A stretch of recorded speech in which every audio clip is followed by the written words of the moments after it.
File को maintain करना सीखेंगे, ठीक है। और उसी वेबसाइट के आगे कंटिन्यू करेंगे जो हमने पिछली बार बनाई थी, जिसमें हमने ऑथेंटिकेशन हैंडल किया था। तो ये वो वेबसाइट है, इसमें आप लॉगिन कर सकते हैं, लॉग आउट कर सकते हैं और जाके अपना न्यू यूज़र बना सकते हैं, ठीक है। तो इसी के आगे अपन कंटिन्यू करते हैं। सबसे पहले जो मेरा लॉगिन वाला पेज है वो ऐसा दिखाई देता है। मैं चाहता हूँ कि यहाँ पे एक नेविगेशन बार रहे अपना, जिसमें पास ऑप्शन आए प्रोफाइल का और होम का और लॉगआउट का। तो हम नेविगेशन बार करते हैं, देखते हैं उसके टेम्पलेट कुछ।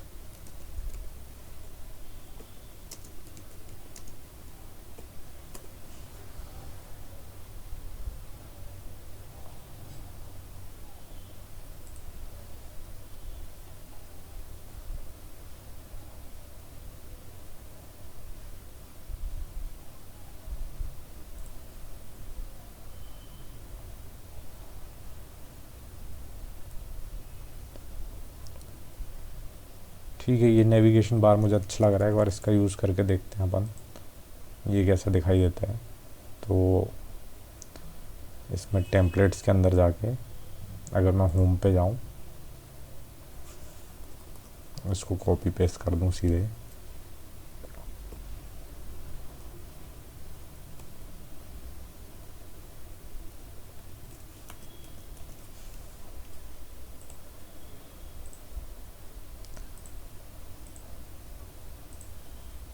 ठीक है। ये नेविगेशन बार अच्छा है, इसमें बस ये ब्लैक कलर का और मिल जाए तो इसको देख लेते हैं, ये वाला।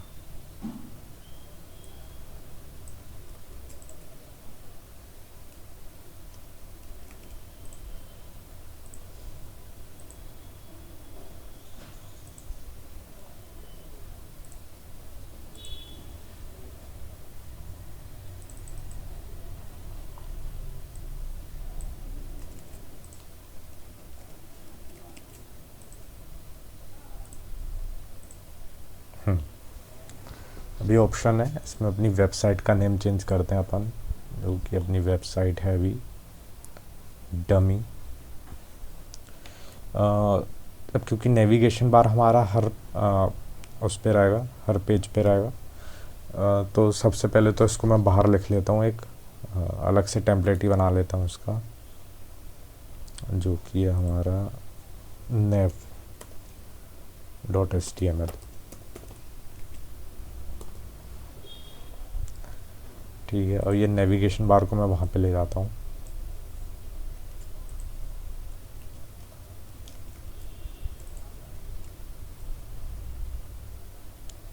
अब यदि मैं यहाँ पे एक्सटेंड करवाऊँ तो देखते हैं यहाँ पे आता है कि नहीं। अपने होम वाले में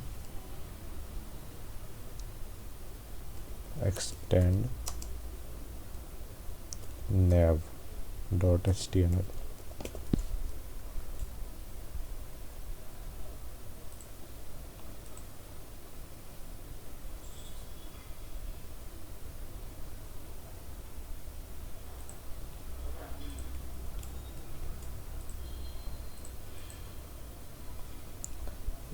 इसको जाके यदि हम अपने एक्सटेंड HTML Django,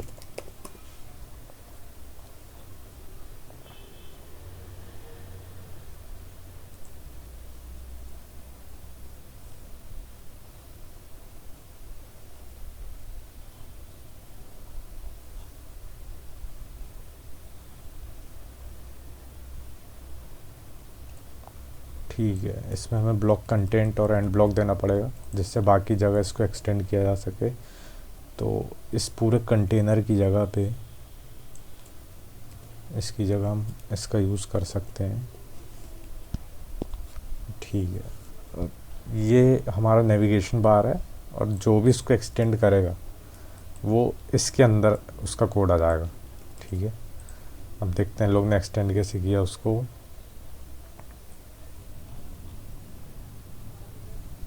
ये इस तरीके से, तो इसको मैं एक्सटेंड कर लेता हूँ इसमें। इसमें हमारा इसका नाम हो जाएगा nav HTML।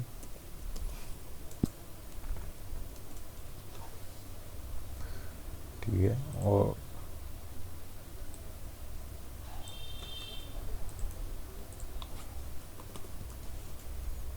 इसके अंदर हाई यूज़र।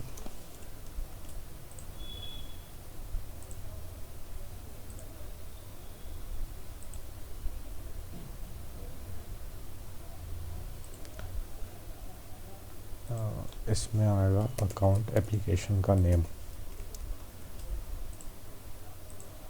ठीक है, अब जहाँ जहाँ मुझे इस नेविगेशन का यूज़ करना है तो सीधे मैं वहाँ पे जाके इसको एक्सटेंड करूँगा, कंटेंट ब्लॉक के अंदर अपना डेटा डाल सकता हूँ मैं। तो उस पेज पे ये हमें नेविगेशन बार दिखाई देने लगेगा। ठीक है, तो हमें हर पेज पे जाके नेविगेशन बार लगाने की ज़रूरत नहीं है। इस नेविगेशन बार को मैं एक बाहर भी कर सकता हूँ कॉपी। तो मैं यहाँ पे एक फ़ाइल बना लेता हूँ nav bar करके, navbar.html।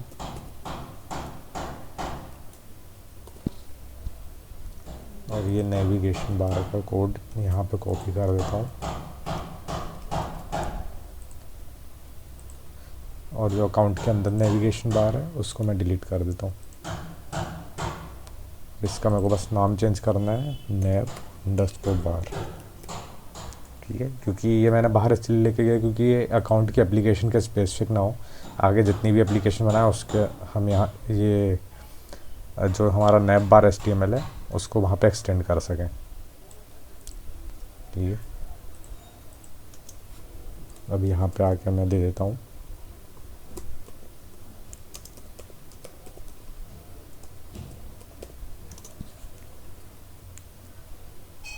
जो भी हमने वेरिएबल पास किया था। तो होम पे हमने पास किया हुआ है मैसेज, तो मैं मैसेज दिखा देता हूँ वहाँ पे।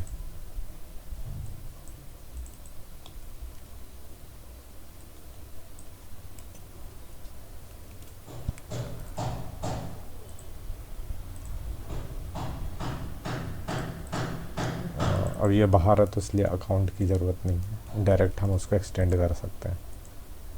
ठीक है, हाँ ये अब ये पेज सही दिख रहा है। वेबसाइट का नाम मैं चेंज कर देता हूँ इसमें,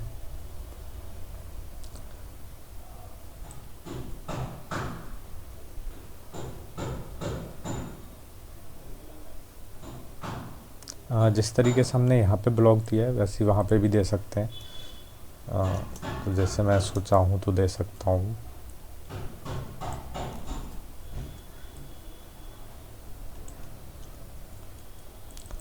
ब्लॉक टाइटल। अब इस ब्लॉक टाइटल का यूज़ मैं कर सकता हूँ पेज का टाइटल डिफाइन करने में।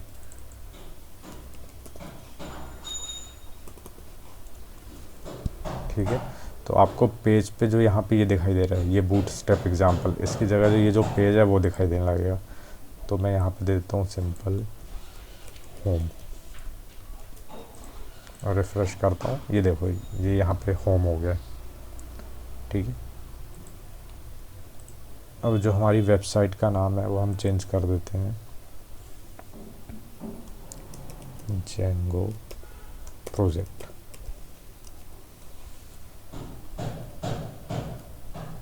ठीक है, ये जेंगो प्रोजेक्ट। अब हमें चाहिए होम जो कि पहले से बना हुआ है, इसमें चाहिए यूज़र प्रोफाइल और लॉगआउट। होम है हमारे पास, हम कर लेते हैं यूज़र प्रोफाइल या केवल प्रोफाइल और लॉगआउट। लॉगआउट में तो हम जो यूआरएल पास करते हैं वो है लॉगआउट, और पेज 3 की हमें ज़रूरत नहीं है।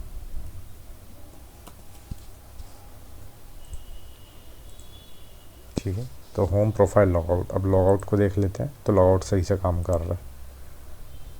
ठीक है, अब जैसे ही मैं प्रोफाइल पे जाऊं तो प्रोफाइल पे एक यूआरएल हिट होनी चाहिए जो कि इस यूज़र की पूरी इन्फॉर्मेशन लेके आएगी। ठीक है, तो प्रोफाइल के लिए मैं यूआरएल बना लेता हूँ प्रोफाइल। ठीक है, प्रोफाइल पे जैसे ही हिट होगा तो ये यूआरएल हिट होगी, तो इसके लिए हमें यूआरएल बनानी पड़ेगी। इसको कॉपी करता हूँ मैं,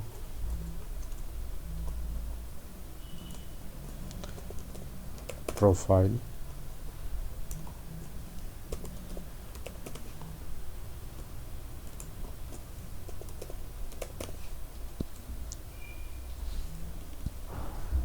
ठीक है। ये हमें एक फंक्शन बनाना पड़ेगा,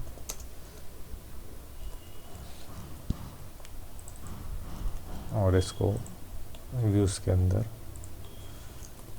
एक नया फंक्शन बनाते हैं।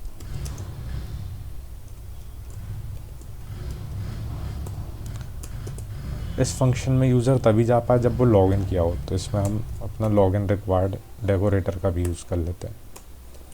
अगर लॉगिन करने में फेल होता है यूज़र तो वो चले जाए हमारे लॉगिन वाले में।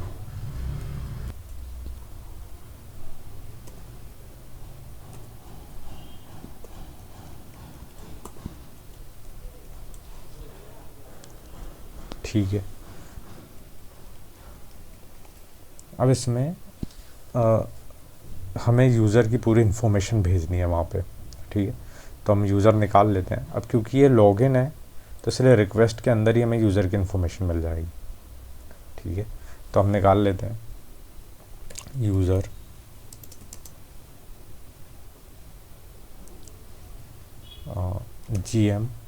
जीएम जो है गेट यूज़र मॉडल का शॉर्ट फॉर्म हमने यूज़ किया। ठीक है, तो जीएम गेट यूज़र मॉडल क्या करता है, जो भी यूज़र हमारा ऑथेंटिकेशन के लिए यूज़र है उसकी लेके आ जाता है टेबल। तो फिर डॉट ऑब्जेक्ट्स डॉट गेट या डॉट ऑल करके आप उसकी बाकी इन्फॉर्मेशन निकाल सकते हैं। तो ऑब्जेक्ट्स डॉट गेट, इसकी आईडी इक्वल होनी चाहिए जो हमारी रिक्वेस्ट के यूज़र की आईडी है। ठीक है, तब हमारे पास यूज़र की पूरी इन्फॉर्मेशन है। इस यूज़र की मुझे सब इन्फॉर्मेशन नहीं भेजनी है, मैं इस यूज़र का केवल भेजना चाहता हूँ। तो हम एक नई डिक्शनरी बना लेते हैं। सबसे पहले यूज़र नेम होगा उसका first name plus last name. तो F user dot first name user dot last name. इसके अलावा मैं भेजना चाहता हूँ यूज़र का मोबाइल नंबर।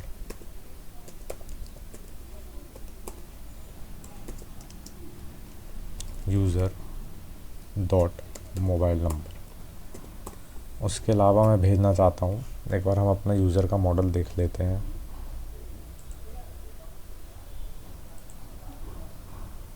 ठीक है, मोबाइल नंबर, बस इतनी सारी इन्फॉर्मेशन ही बस मैं भेजना चाहता हूँ।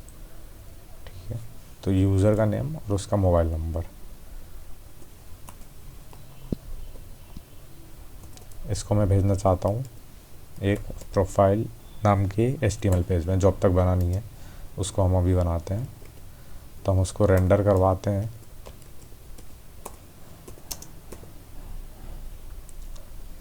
अकाउंट के अंदर प्रोफाइल डॉट HTML। ठीक है, अब हम साथ में अपना कंटेंट भेज देते हैं। अब मैं अकाउंट के अंदर एक प्रोफाइल HTML बना लेता हूँ।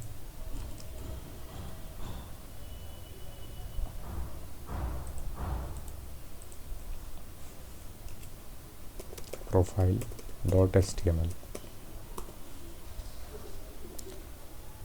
जो मैंने होम HTML में ये कोड बनाया था उसी को मेरे को कॉपी करना है बस। ठीक है, अब जो टाइटल का नाम है वो होम से हो जाएगा प्रोफाइल। यहाँ पे मैं लिखवा देता हूँ user name equal to user name,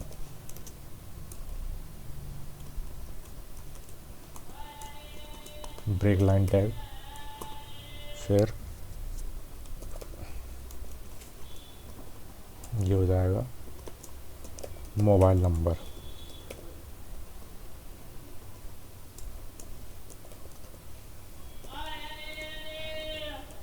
mobile number.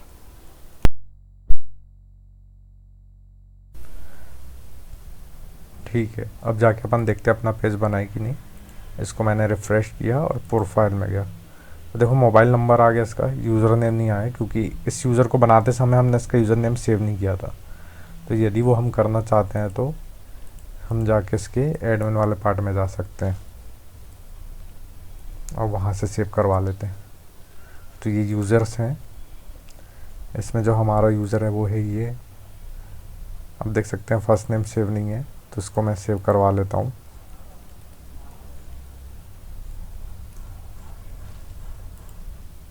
ठीक है, ये सेव हो गया। अब मैं इसको रिफ़्रेश करता हूँ पेज को, तो ये देखिए नाम आ गया। ठीक है, तो इस पेज पे मैं ये चाहता हूँ कि मैं चाहूँ तो इसका नेम मैं यहीं पे चेंज कर सकूँ, ये मैं चाहता हूँ। तो इसके लिए ये जो स्टैटिक डेटा है इसके बजाय हम यहाँ पे फॉर्म का यूज़ करेंगे और फॉर्म से हम इसे अपडेट करने की ट्राई करेंगे। ठीक है, तो पहले हम नॉर्मल फॉर्म्स का यूज़ करते हैं, उसके बाद हम इसे एजेक्स के थ्रू करेंगे। एजेक्स का यूज़ करने पे ये फ़ायदा होता है कि पूरा पेज रिलोड नहीं होता, तो ये रिक्वेस्ट जाती है और वहीं पे लेके आ जाती है।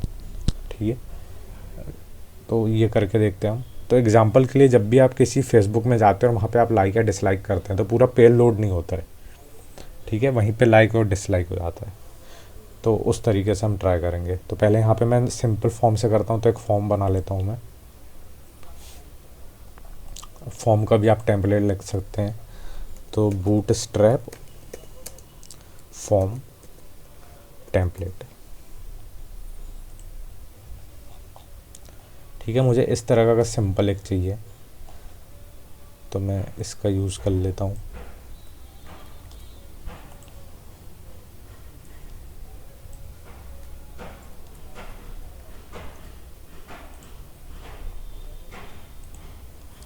इसको मैंने रिफ़्रेश किया तो ये देखिए एक फॉर्म आ गया। इस फॉर्म को हम अपने हिसाब से कर लेते हैं। तो पहले मैं इसमें कर लेता हूँ फर्स्ट नेम,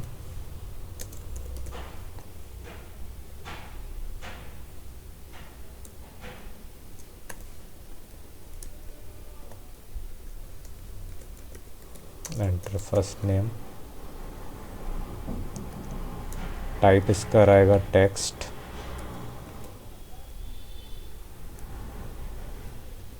आईडी भी हम चेंज कर देते हैं, फर्स्ट नेम,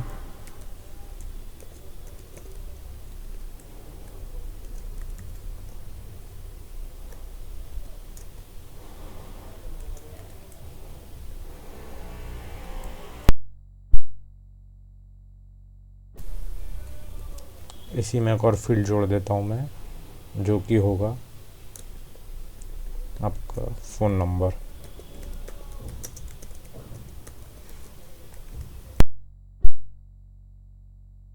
कर दिया और उसका रीड ओनली ट्रू कर दिया, क्योंकि मैं नहीं चाहता कि यहाँ से अपन फ़ोन नंबर चेंज कर सकें, और फ़ोन नंबर को मैं सबसे ऊपर कर देता हूँ। ठीक है, तो phone number, first name, last name और फिर सबमिट का बटन है।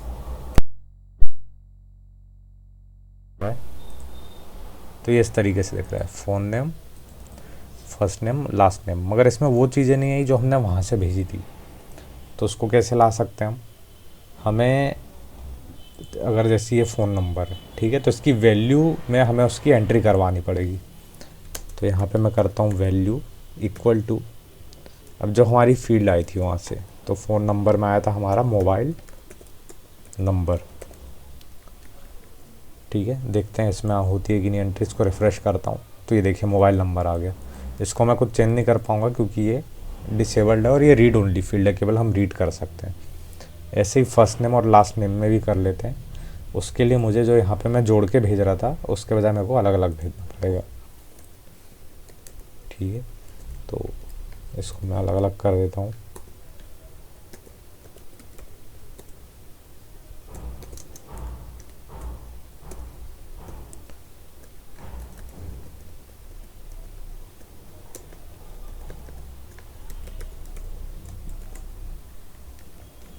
ठीक है, अब फर्स्ट नेम और लास्ट नेम मैं भेज रहा हूँ पीछे से, बैक एंड से। तो यही प्रोफाइल में मैं यहाँ पे वैल्यू डाल के फर्स्ट नेम और लास्ट नेम डाल लेता हूँ।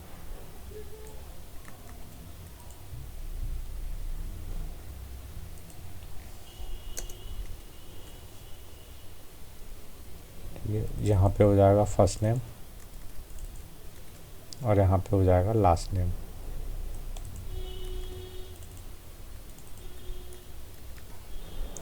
इसको मैं रिफ्रेश करता हूँ। ठीक है,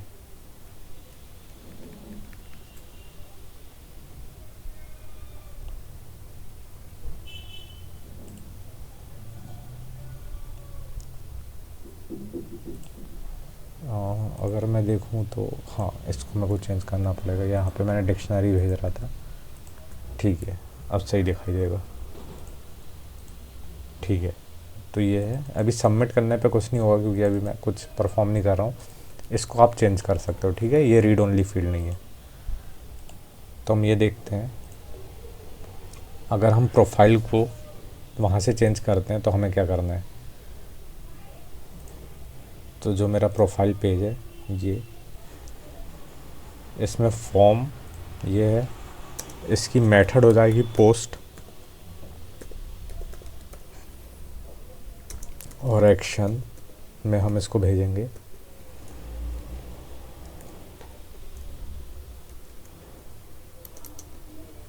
URL, और हमें इस URL पे भेजना है प्रोफाइल पे। ठीक, अब ये प्रोफाइल जो वर्ड है ये मेरे को लेना चाहिए, ये वाला प्रोफाइल वर्ड है वो। ठीक है, ठीक है। अब यहाँ पे पोस्ट तरह की रिक्वेस्ट जाएगी तो सबसे पहले वो यहाँ पे आएगा, कंट्रोलर देखेगा, उसको प्रोफाइल व्यू में जाना है। तो प्रोफाइल व्यू में आते समय वो इसके अंदर आएगा। ठीक है, मगर ये ऑपरेशन हमें तब परफॉर्म करवाना है जब वो गेट रिक्वेस्ट हो। तो यूज़र निकालने के बाद यदि रिक्वेस्ट गेट है, इफ़ रिक्वेस्ट और मेथड गेट, तो उसे प्रोफाइल पेज में भेज दो। अगर जो रिक्वेस्ट है उसकी मेथड पोस्ट है,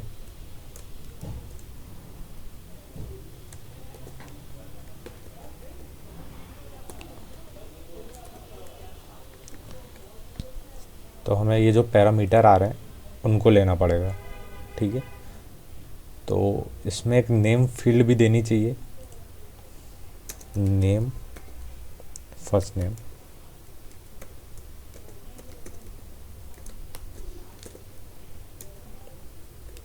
ऐसे ही हम लास्ट नेम में कर देते हैं।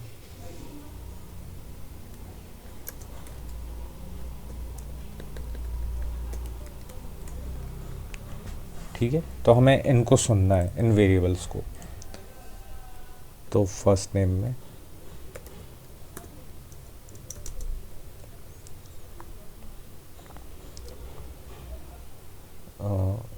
Request dot post dot get first name. ठीक है, ऐसे हम कर लेते हैं लास्ट नेम के लिए।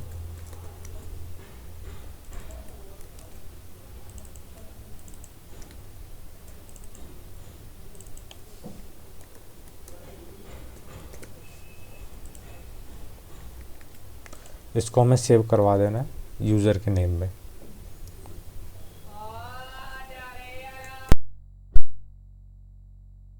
मैं जो सामने से यूज़र है उसने पूरा टेक्स्ट डिलीट करके भेजा हो, मतलब उसने ये सब पूरा डिलीट कर दिया और फिर बटन पे क्लिक किया हो, उस केस में फर्स्ट नेम मेरा सेव नहीं होना चाहिए, केवल लास्ट नेम होना चाहिए।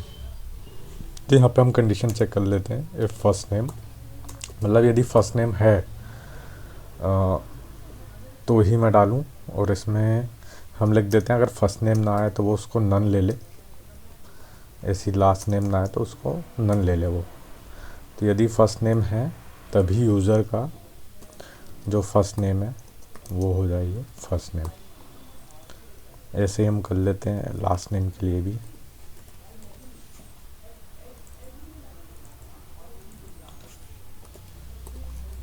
ठीक है, और फिर इसे सेव करवा देते हैं, यूज़र डॉट सेव।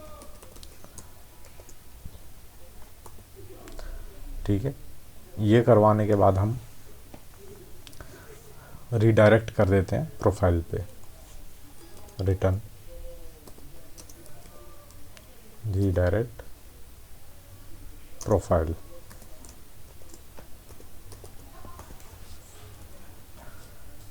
ठीक है, तो जैसे ही रीडायरेक्ट करेंगे तो ये सब लेके आएगा वो।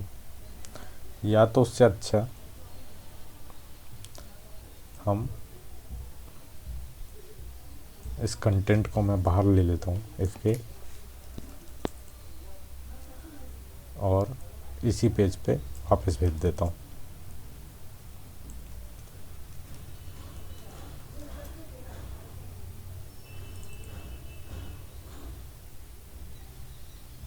ठीक है, और यहाँ पे कंटेंट को अपडेट भी करवा देता हूँ मैं।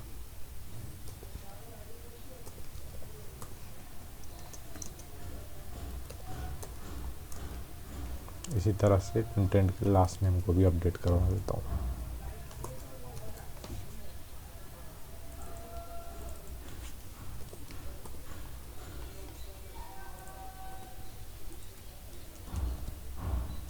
ठीक, अब देखते हैं ये किस तरीके से काम कर रहा है। इसको मैं रिफ़्रेश करता हूँ।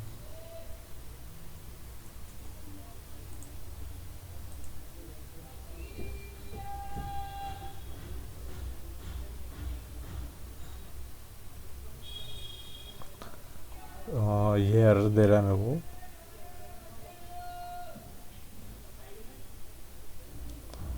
सिक्सटी 69 लाइन पे।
इन्वर्टेड कॉमा लगाना भूल गया था, उसको लगा देता हूँ।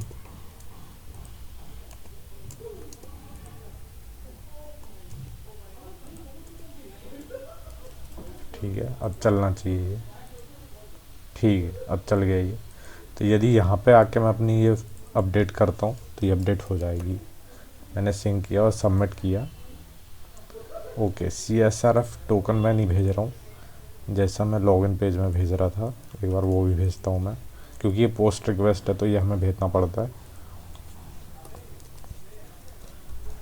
इसके बारे में और आप पढ़ सकते हैं। क्रॉस साइट रिक्वेस्ट फॉर्जरी है ये, इसको रोकने के लिए जेंगो ने इस टोकन का यूज़ करता है।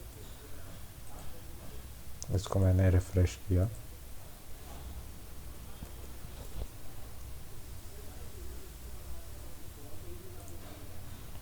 ठीक है, अब मैं इसमें नाम चेंज करता हूँ अपना। ठीक है, ये देखिए चेंज हो जा रही है। जब भी मैं यहाँ पे सबमिट बटन दबाऊंगा तो आप इसकी तरफ ध्यान देना, ये रिफ़्रेश होता है। ये देखो रिफ़्रेश हो रहा है ये। ठीक है, इसको हम चाहते हैं रोकना। अब जैसे ये रिफ़्रेश ना हो, ये देखो ये पूरा पेज रिफ़्रेश हो रहा है। यहाँ पे आप देखिएगा बटन दबाने पे हम चाहते हैं जैसे मैं बटन दबाऊँ तो बिना रिफ़्रेश किए केवल इतना पार्ट बस अपडेट हो। तो एक बार इसको जावास्क्रिप्ट से करके देखते हैं। ओके,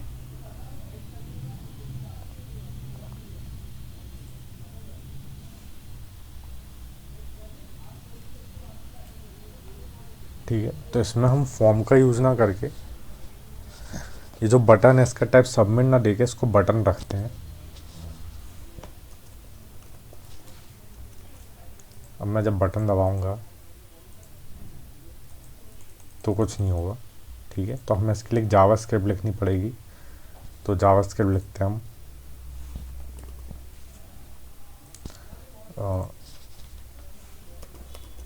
इसको आप गूगल में ऐसे सर्च करो,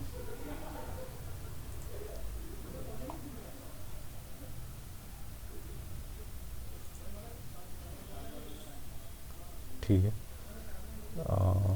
जावास्क्रिप्ट हम अलग से लिखना चाहते हैं, इसको मैं jQuery सर्च करता हूँ, वो ज़्यादा सही रहेगा।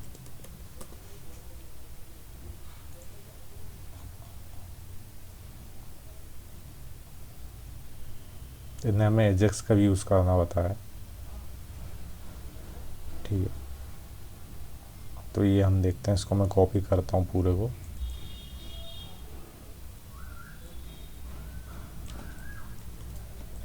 इसको एक स्क्रिप्ट बना लेता हूँ मैं।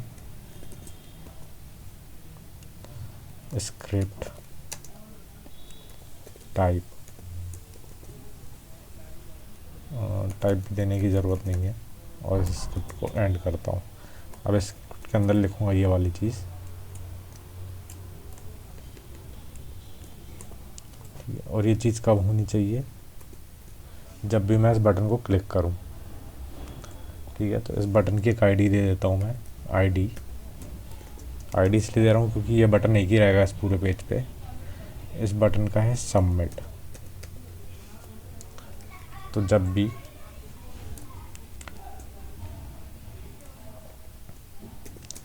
आईडी सबमिट हो जिस एलिमेंट की, उसके क्लिक होने पे एक फंक्शन कॉल हो, और उस फंक्शन में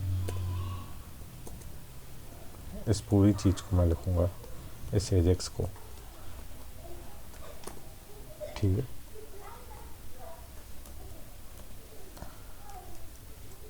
तो जब भी ऐसा हो तो ये जाए प्रोफाइल में। इसकी मेथड हो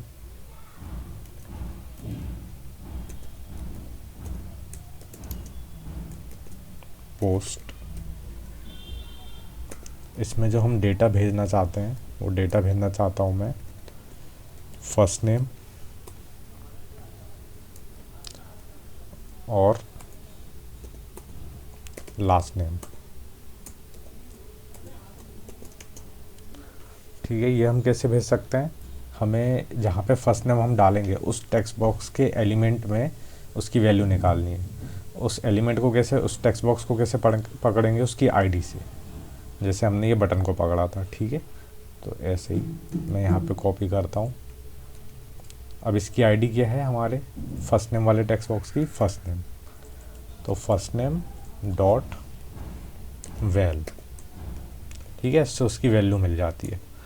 इसी तरीके से हम लास्ट नेम की भी वैल्यू निकाल सकते हैं,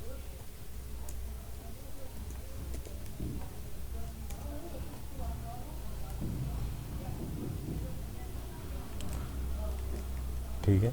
अब हम चाहते हैं कि जब भी ये सक्सेसफुली एग्जीक्यूट हो तो हमें मैसेज दे दीजिए, और मैसेज के लिए मैं इस फॉर्म के ऊपर एक फील्ड बना देता हूँ, फॉन्ट। इसका कलर ग्रीन रखते हैं अपन,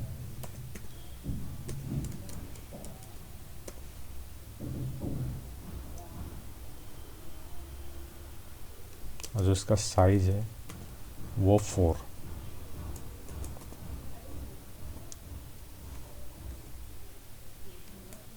ठीक है। इसको खाली रखते हैं अपन। इसकी आईडी रखते हैं मैसेज, तो जब भी ये बटन क्लिक हो तो सबसे पहले मैसेज जो एलिमेंट है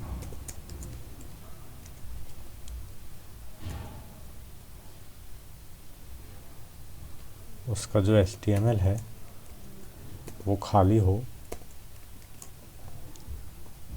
और उसके बाद उसकी HTML में हम लिख दें सक्सेसफुली अपडेटेड।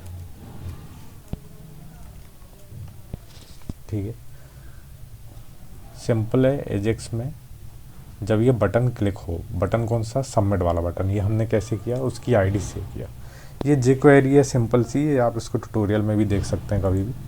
ये एजेक्स रिक्वेस्ट का ऐसा फॉर्मेट रहता है जिसमें URL, उसकी मेथड और जो डेटा हम भेज रहे हैं वो रहती है, और फिर उसके आने पे क्या हो, सक्सेसफुल होने पे क्या हो, तो वो हम कुछ ऑपरेशन परफॉर्म करवा सकते हैं।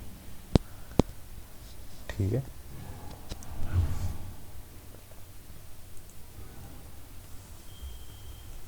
अब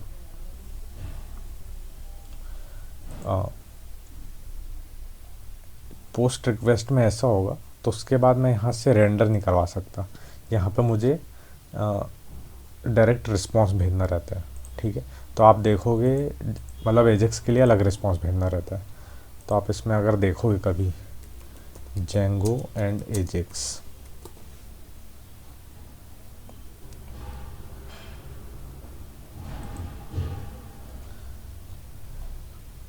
ठीक है, तो हम ये देखना चाहते हैं हमें व्यू के अंदर क्या क्या करना रहेगा।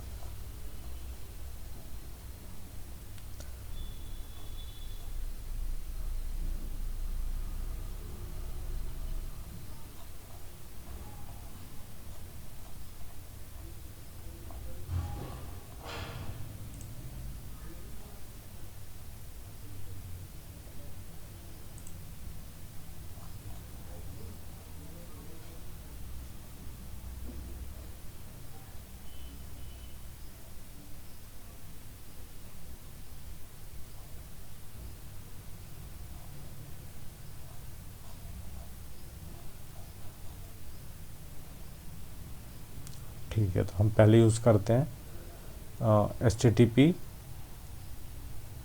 रिस्पॉन्स का। ठीक है,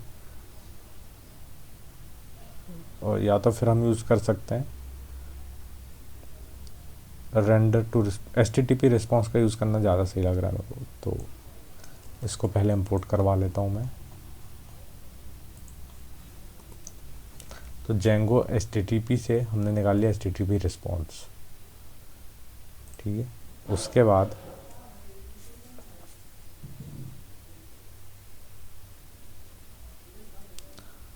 जो हम डेटा भेजना चाहते हैं वो ये रहा।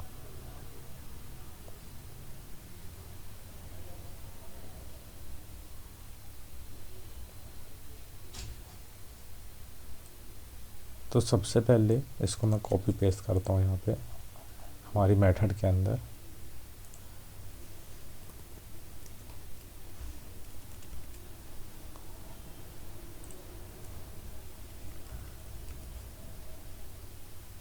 ठीक है, कंटेंट हम कुछ नहीं भेज रहे हैं, हम खाली एक खाली भेज देते हैं। या तो कंटेंट तो है हमारे पास, उसको भी चाहे तो भेज सकते हैं। कंटेंट भेज रहे हैं हम। जो हमारा एप्लीकेशन जो रिस्पॉन्स है उसका कंटेंट टाइप एप्लीकेशन या जेसॉन, और HTTP रिस्पॉन्स में मैंने जो मेरा डेटा था उसको मैंने भेज दिया है। ठीक है, अब देखते हैं ये कैसे वर्क करता है। तो यदि पोस्ट रिक्वेस्ट होगी और जेसॉन से आई है तो यहीं पे कोड ख़त्म हो जाएगा, क्योंकि यहीं पे रिटर्न हो जाएगा, उसके आगे नहीं जाएगा। ये चेंजेस हैं वो इम्प्लीमेंट हुए हैं कि नहीं। तो अगर मैं इसको सबमिट करता हूँ यहाँ पे और फिर जगह वो T ऐड कर देता हूँ तो ये ठीक है, ये बता रहा है कि स्लैश, एक ट्रेलिंग स्लैश होना चाहिए जो कि नहीं है इसमें। तो अगर मैं अपने प्रोफाइल इस पे जाता हूँ और इसमें यदि मैं ट्रेलिंग स्लैश डाल देता हूँ तो अब ये काम करना चाहिए।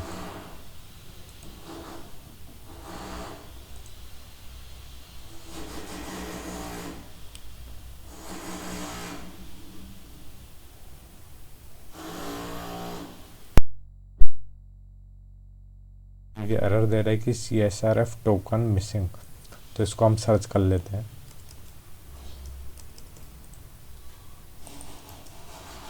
जेंगो के एजेक्स में, ठीक है। तो ये भी वही है कि हमने क्योंकि पोस्ट का यूज़ किया मेथड का, और हमें ये एरर बता रहे हैं एजेक्स और जेंगो में। इसके हम आंसर्स देखते हैं। एजेक्स रिक्वेस्ट को पोस्ट से कॉल करने के दो तरीके हैं। या तो आप CSRF एग्जेम्प्ट अपने DB में अपने बैकएंड पे कर लें, या तो इसका यूज़ कर लें आप, ठीक है। हेडर में आप एजेक्स के ये भेज दो। तो ये भी हम कर सकते हैं। एक बार हेडर में मैं इसके भेजने का ट्राई करता हूँ, ये वाली चीज़ चलती है कि नहीं।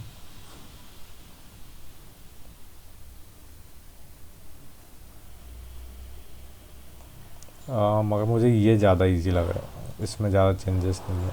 तो ये करते हैं अपन, जैसे लॉगिन रिक्वायर्ड हमारा डेकोरेटर रहता है, वैसे CSRF एग्जेम्प्ट एक टोकन है, एक डेकोरेटर है, उसका यूज़ कर सकते हैं। तो लॉगिन रिक्वायर्ड एक डेकोरेटर लगा ही हुआ है, दूसरा डेकोरेटर हम लगा लेते हैं।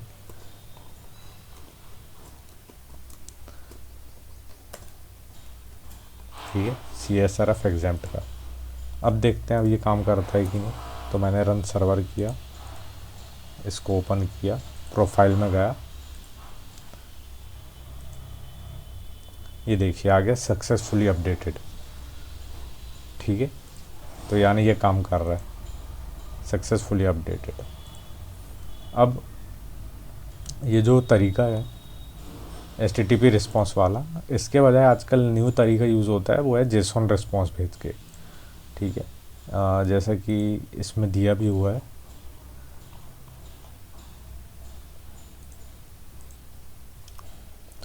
कि जेंगो 1.7 के बाद से HTTP रिस्पॉन्स के बजाय आजकल जो यूज़ किया जाता है वो जेसॉन रिस्पॉन्स है एजेक्स के लिए, क्योंकि इसमें जेसॉन इनकोडर भी आता है।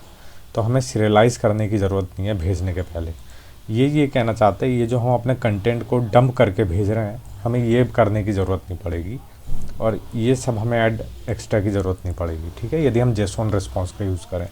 तो एक बार हम ये देख लेते हैं, जेंगो जेसॉन रिस्पॉन्स।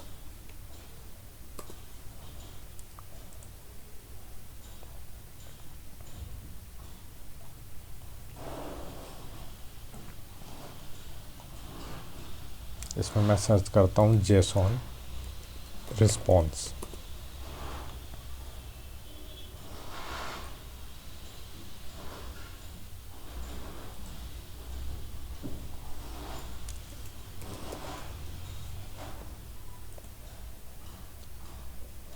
ये आ गया जेसॉन रिस्पॉन्स। ठीक है, इसको इनने इंपोर्ट करने का तरीका भी बताया है। तो जब हम जेंगो HTTP से HTTP रिस्पॉन्स जो हमने इंपोर्ट किया था, उसके बजाय हमें करना है जेसॉन रिस्पॉन्स को। और भेजते समय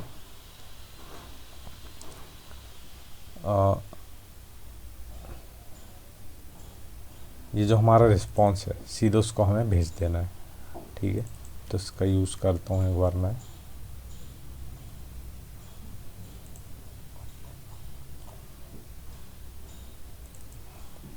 जेसॉन रिस्पॉन्स, और हम शायद सीधे कंटेंट यहाँ पे दे सकते हैं। तो इन 2 लाइंस की अब ज़रूरत नहीं पड़ेगी जहाँ तक।